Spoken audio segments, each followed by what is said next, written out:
Kigali Green City, uyu ni umushinga w'umujyi wa Kigali ugiye gukorerwa i Kinyinya ahahoze hakorera radiyo y'Abadage Deutsche Welle.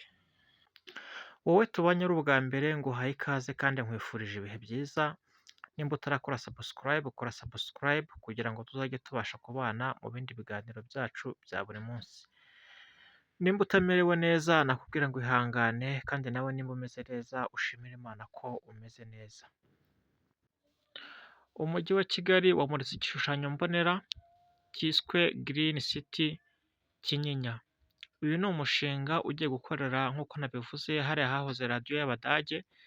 Uyu mushinga ukaba ari umushinga wo kubaka umudugudu uzaba ugizwe n'amazu yo guturamo, ay'ubucuruzi. Nyuma y'igihe kirekire rero abatuye muri kariya gace hariya mu murenge wa Kinyinya binubira yuko badashobora guhabwa ibyangombwa byo kubaka. Ubu ngubu rero nabo navuga ngo bagize amahirwe yo kuba bakubaka.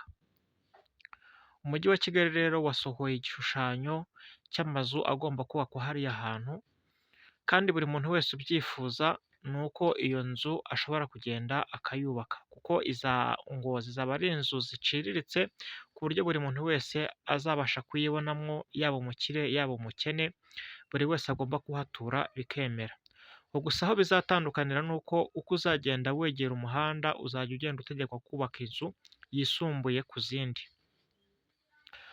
Uyu mushinga rero ni umushinga ugiye gutangizwa n'umujyi wa Kigali, ukaba ugiye kubakwa nk'uko nabivuze hariya ahakoreraga radiyo y'Abadage, hakaba hagiye kubakwamo amazu yo guturwamo ku buryo buri muntu wese azayisangamo. Abantu rero bahatuye, abahakikije, buri wese ubu ngubu agiye gutangira kuba yagenda akaka icyangombwa, hanyuma bakamwereka igishushanyo cy'inzu agomba kubaka hariya hantu, hanyuma nawe akubaka. Uyu mushinga rero uzaba ari umushinga mwiza cyane ku batuye umujyi wa Kigali, kuko abantu bazaba batuye ahantu heza.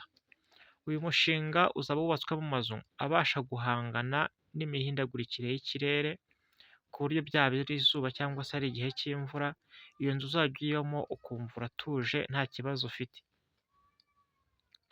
Ikindi wamenya, Green City ni umushinga uzaba uhendutse kandi ufite inyubako nziza kandi zikozwe mu bintu bidashobora kwangiza ikirere, mbega zifite ibikoresho bidashobora guhumanya. Abazaba batuye muri uyu mudugudu kandi nta kibazo cya taransiporo bazaba bafite, kuko leta izaba yarashyizemo ibikorwa remezo, imihanda yaba iy'amabisi, amagare, ndetse hakazaba harimo n'inzira zinyura mu kirere z'abanyamaguru, mbega kwa kundi mubona nka ziriya nzira ziba ziri ahantu mu misozi, ku buryo ushaka kugenda n'amaguru uzaba ugenda n'amaguru, washaka kugenda n'imodoka, washaka kugenda na bisi cyangwa se igare ukaba wagenda nabyo.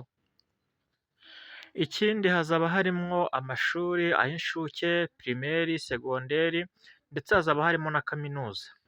Ikindi hazaba harimo n'ibigo by'imyuga nabyo bizaba birimo, ku buryo buri serivisi yose wakenera cyangwa se buri kindi kintu cyose wakenera hariya muri uriya mudugudu, icyo kintu kizaba kirimo. Ikindi kigomba kuzakorwa muri uyu mudugudu, ngo hazakorwa undi mushinga cyangwa se uburyo bwo gushakira imirimo abantu bazaba bahatuye byibuze barenga 50,000. Nyuma y'uko rero iyi Green City Kinyinya izaba irangiye, umushinga babonye ko wagenze neza, hazatangizwa n'ibindi bikorwa byo kubaka izindi Green City mu mujyi wa Kigali ahantu henshi hatandukanye. Reka twitege rero ko ibi bintu bizatubera byiza, kandi koko ni byiza. Biragaragara ko uyu mudugudu uzaba ari umudugudu mwiza, nimba uzaba urimo inzu zihendutse, buri muturage wese abasha kuzibonamo, buri munyarwanda wese abasha kuzibonamo ntawe ziheza, bizaba ari ikintu cyiza cyane leta yacu izaba idukoreye. Reka ngushimire wowe twabanye rero, kora subscribe ubundi tuzajye tubana mu bindi biganiro. Reka Imana y'amahoro ikumpere umugisha, urakoze cyane.